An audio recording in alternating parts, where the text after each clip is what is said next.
What do you do with all of these current changes, ion changes inside and outside the cell, and determining which channel is open? Well, we can put them all together and create a membrane potential.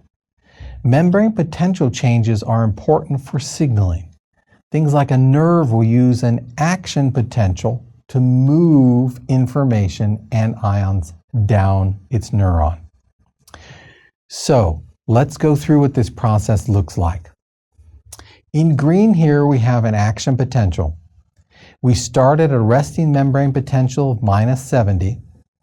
There's a gradual increase. Then there's a steep increase. It goes above zero just a little bit, and then a downward fall to below resting membrane potential, and a gradual climb back to resting membrane potential. This is the membrane's potential, not any one ion. So what are some points about this that we need to remember? Because you do need to remember what an action potential looks like. And I guarantee if you invest the time now, you will be better for it. You'll do better on exams because you will understand how this process works and be able to replicate it whenever you need to quickly. The points that we want to go through are which channels are going to be open. Let's start with sodium.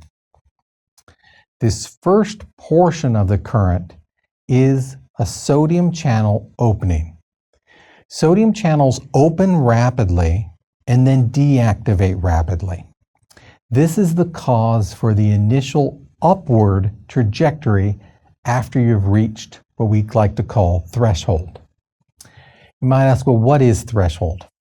Threshold is when you have reached a voltage to open up these sodium channels.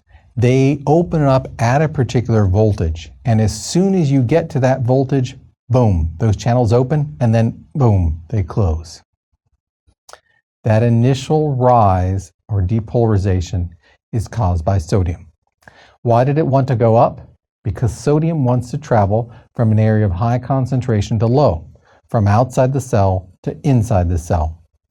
Its Nernst potential was 61. It never actualized its potential. It's always sad when something doesn't actualize its potential. But in this case, it shut off before it could get to the point where it wanted to. How did it close? It's pretty much on a timer system. It will open up for a brief period of time and then will close, and it's very difficult to keep it open for longer than that brief period of time. The next thing that happens is a potassium current. Potassium then comes out of the cell because the gradient is from within the cell to out of the cell. So potassium channels open and then deactivate.